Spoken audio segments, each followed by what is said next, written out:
Assalamualaikum warahmatullahi wabarakatuh. Jadi menteri untuk ilmu hadis kita pagi ini itu mengenai sabar dalam hidup.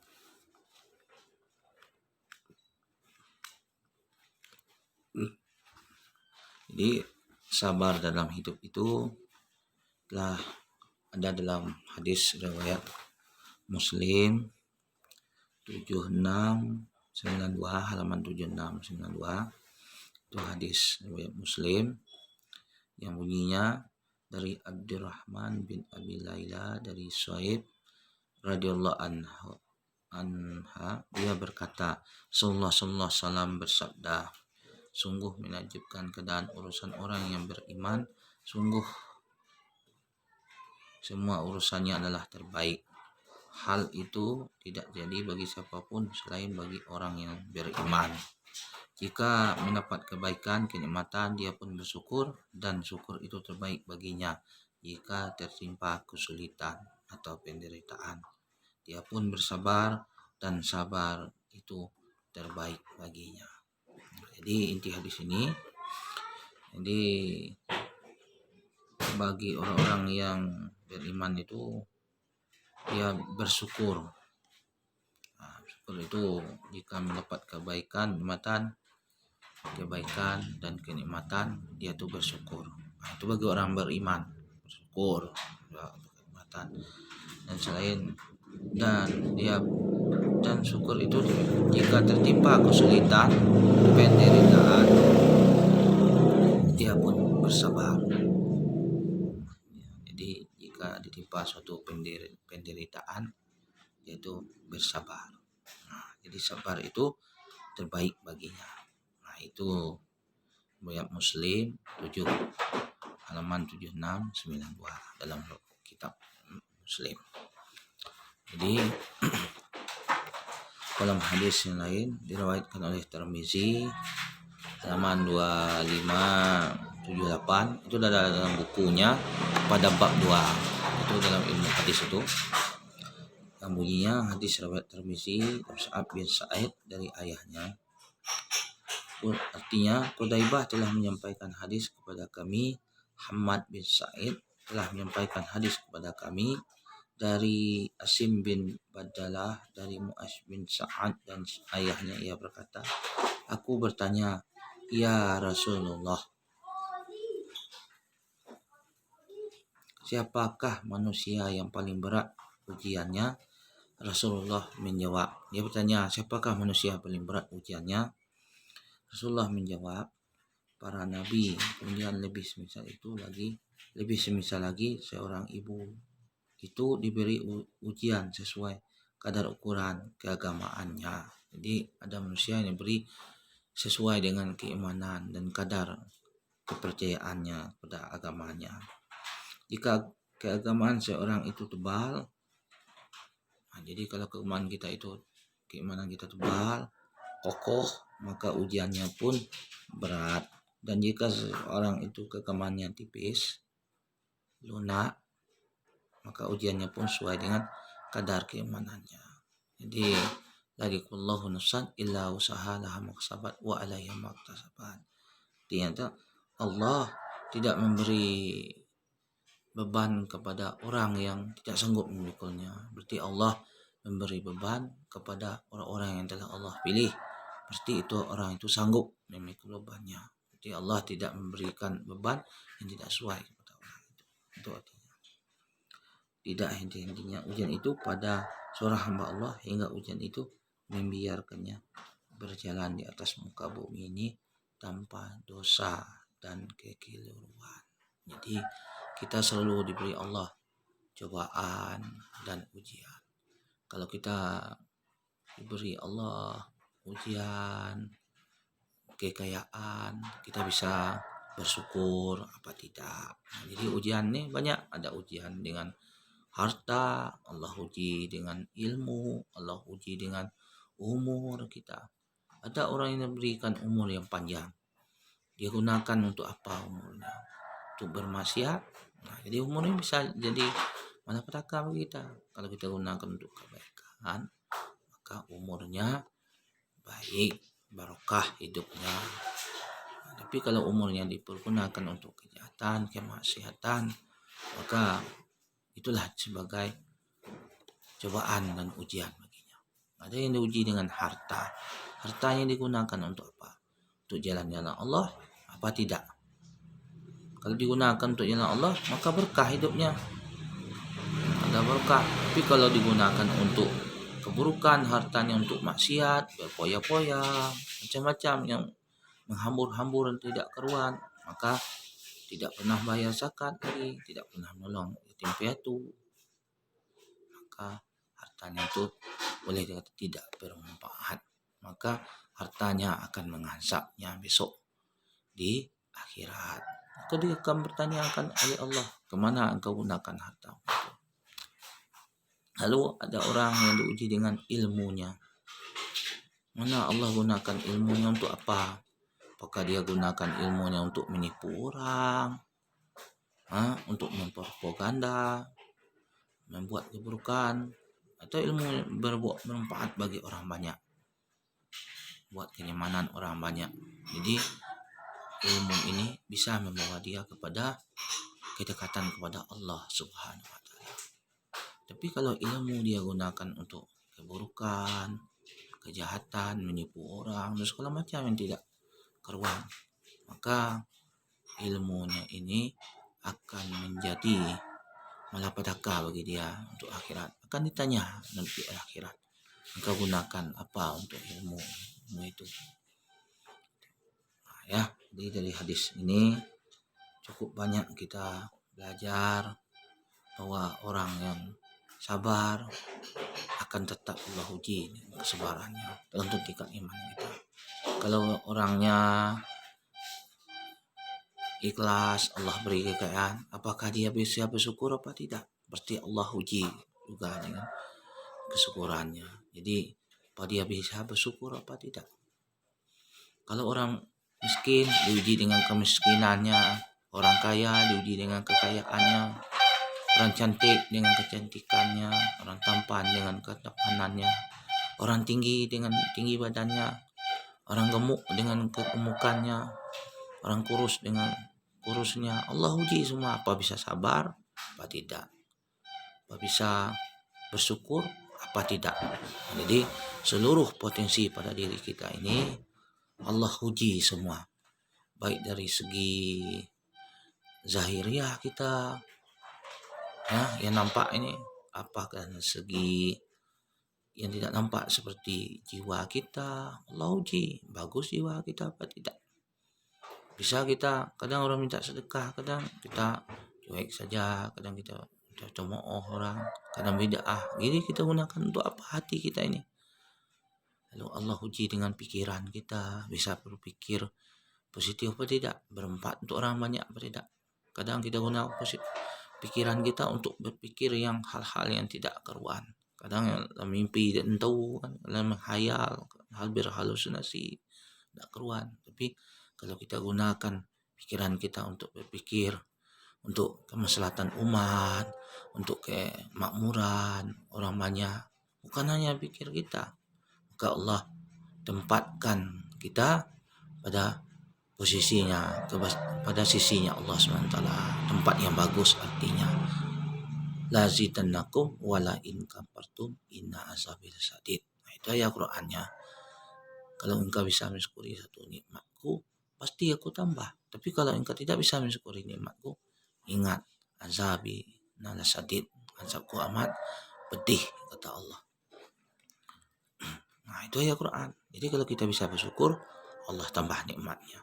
Tapi kalau tidak bisa bersyukur, maka ingat inna azabi sadid, azabku amat pedih, kata Allah. Lalu dalam surat Al-Ahzab ada juga itu ayat 33 yang bunyinya dalam Quran itu, surat Al-Ahzab yang bunyinya la aqrabu zina innahu kana tawwaba. Jangan engkau mendekati zina.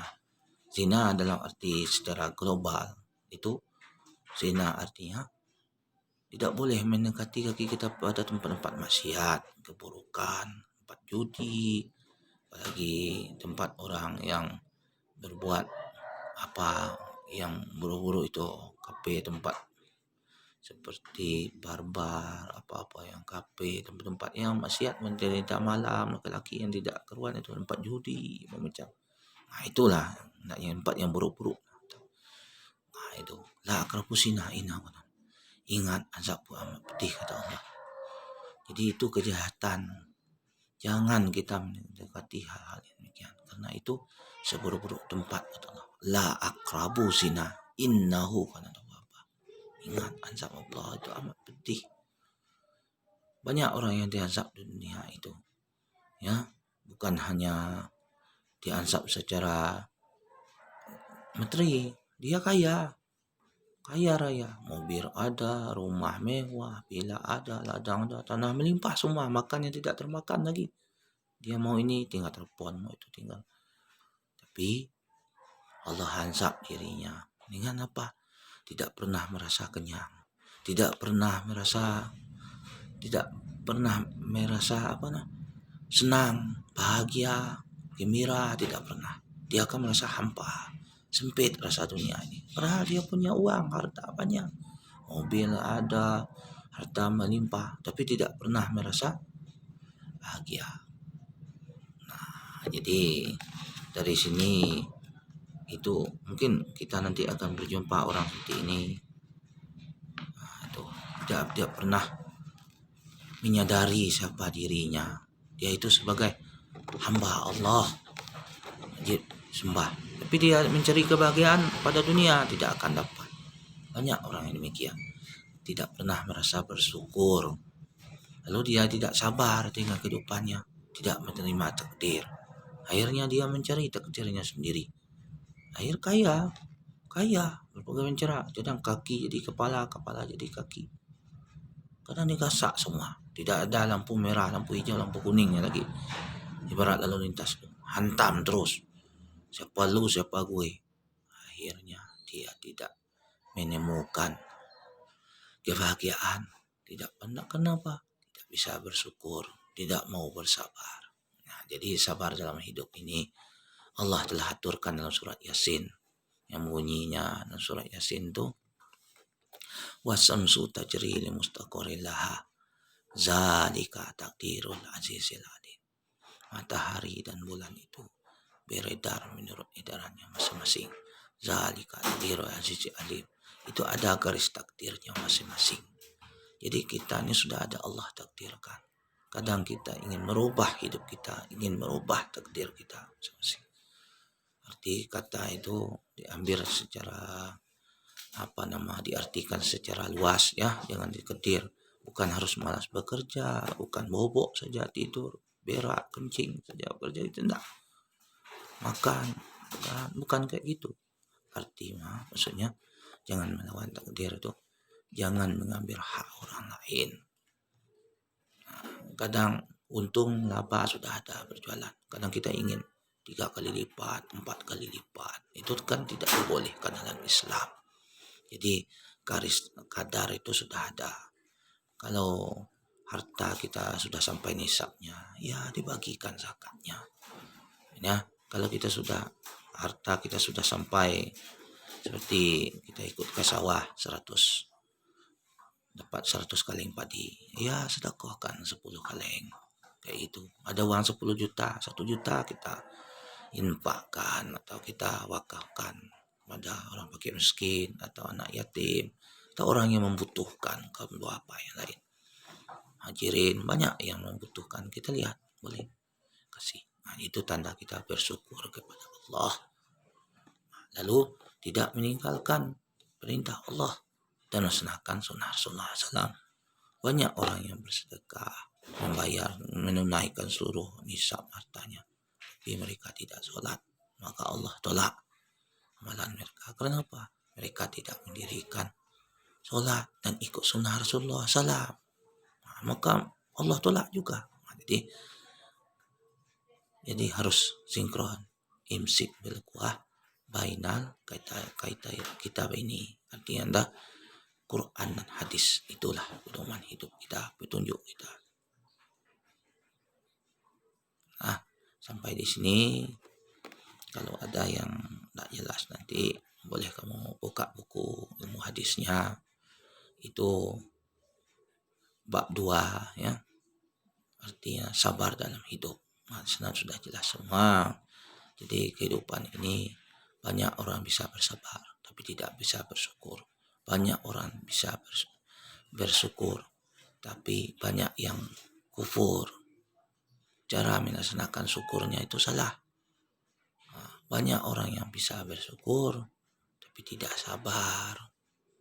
Entam kromo. Jadi inti hidup ini ikuti saja alurnya. Kalau kita melaksanakan sesuatu jangan mengambil hak-hak orang lain. Jadi intinya kita ikutin. Kalau memang sudah ada untung kita, ya alhamdulillah. Suatu saat Allah akan buka hijab kita kepadanya. Penting jangan lupa sholat, jam sholat. Kalau harta sudah sampai nisab, kita bayar nisab. Cara bersyukur kita, ya jadi dengan kita tidak berlebih-lebih hidup di dunia ini, baik secara zahiriah maupun secara batiniah. Karena apa? Allah Maha mengetahui apa yang tindak tanduk kita, baik dalam hentakan napas kita, langkah kita, perbuatan kita, seluruh yang ada potensi pada diri kita. Allah Maha melihat. Nah, karena Allah ini bukan hanya nunggu di akhirat nanti Allah menimbang amal kita. Sesungguhnya Allah langsung memberi balasannya langsung. Apa? Kita coba saja misalnya kita kasih uang ya, sedekah, misalnya ada orang minta-minta di jalan untuk bangun masjid, kita kasih 10.000, nanti Allah ganti uang kita langsung. Dia tidak tunggu akhirat. Kadang-kadang langsung Allah nyatakan dikasih berkah. Wa may takillah ya jamar aja tadi. Wa may rizq wa may sulah ya tasik. Allah beri rezeki dari arah yang tidak diduga. Kadang bisa dari teman kita, bisa dari saudara kita, dari ibu bapak kita, dari kakek atau nenek kita, bisa dari tetangga kita. Kadang dari orang yang tidak kita kenal. Allah beri rezeki dari arah yang tidak diduga. Artinya entah dalam bentuk uang juga, bisa dari bentuk nasihat atau dari bentuk pikiran orang atau dari pengalaman mereka, bisa Allah ganti demikian. Ya, itu wallahu alam, itu hanya rahasia Allah. Sirullah wasrukum kata Allah, itu hanya rahasia aku kata Allah. Ya, jadi kita manusia ini hanya menjalani dan melaksanakan apa yang telah Allah perintahkan. Tapi jangan lari dari Al-Quran dan hadis. Mungkin begitu saja pelajaran kita untuk hari ini. Lebih dan kurangnya mohon dimaafkan. Mungkin ada salah dalam penyampaian ucap, mungkin tidak lengkap karena kamu tidak bisa bertanya langsung dengan Bapak. Mungkin karena virtual inilah Bapak bisa menerangkan materinya. Mohon maaf kalau ada salahnya. Kalau ada ingin ditanya langsung chat berbadi saja sama Bapak ya. Assalamualaikum warahmatullahi wabarakatuh.